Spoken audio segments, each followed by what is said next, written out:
പൗലോസ് പറഞ്ഞു, ഞാൻ പ്രസംഗിച്ച വചനം ആത്മാവിന്റെ ശക്തിയുടെ പ്രദർശനമാണ്. ദൈവത്തെ സ്തുതിച്ച് അത്ഭുതങ്ങളുടെ അടയാളങ്ങളും ചെയ്തതല്ലാതെ ഇത് പറയുമ്പോഴും ഞാൻ പറയാം, സൗഖ്യവും വിടുതലും ഇവിടെ നിൽക്കും, നിത്യത്തിലേക്കുള്ള കവാടമാണ്. അതാണ് ഫിലിപ്പോസ് ചെയ്തത്. കാണുകയാലും കേൾക്കിയാലും ദൈവത്തെ സ്തുതിച്ചാട്ട്. കാരണം നമ്മുടെ സുവിശേഷം പുറത്ത് നിൽക്കുന്നവർക്ക് അറിയത്തില്ല, പക്ഷെ അവർ അത്ഭുതം കണ്ടായിരിക്കും അവർ വിശ്വസിക്കുന്നത്. പക്ഷെ യേശുവിനെ അവർ രുചിച്ചറിഞ്ഞാൽ, ദൈവം സഭയിലേക്ക് തരുമ്പോൾ ദൈവവചന അടിസ്ഥാനത്തിൽ അവരെ പഠിപ്പിക്കേണ്ടതിന്റെ ഉത്തരവാദിത്തം നമുക്കാണ്. ദൈവത്തെ സ്തുതിച്ചാട്ട്. ഒരു ചരിത്രകാരൻ ഇങ്ങനെ പറഞ്ഞു, ജോസിഫസ് പറഞ്ഞിങ്ങനാണ്, ഇവളവിടെ ചെന്നപ്പോൾ ക്രൗഡ് മുഴുവൻ കൂടി നിൽക്കുക. ആ തിക്കിനും തിരക്കിനും ഇവള് പോണോ വേണ്ടായോ എന്ന് തിരിച്ച്. കാരണം അന്നത്തെ അങ്ങനെ രക്തസ്രാവവും കുഷ്ഠമുള്ള ഒരു പാളയത്തിന് പുറത്താ. അങ്ങനെയുള്ളവർക്ക് വലിയ ശിക്ഷയാണ്. പിടിക്കപ്പെട്ടാൽ അതാണ് ഭയന്നത്.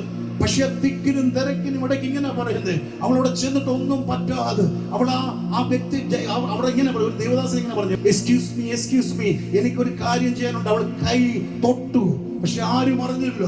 പക്ഷെ കർത്താവ് പറഞ്ഞു, somebody has touched me, എന്നെ ആരോ തൊട്ടോ.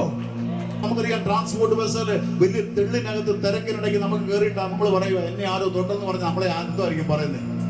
പക്ഷെ കർത്താവിനോട് അവർ പറഞ്ഞു, നിന്നെ തിക്കുകയും തിരക്കുകയും ചെയ്യുക ജനം.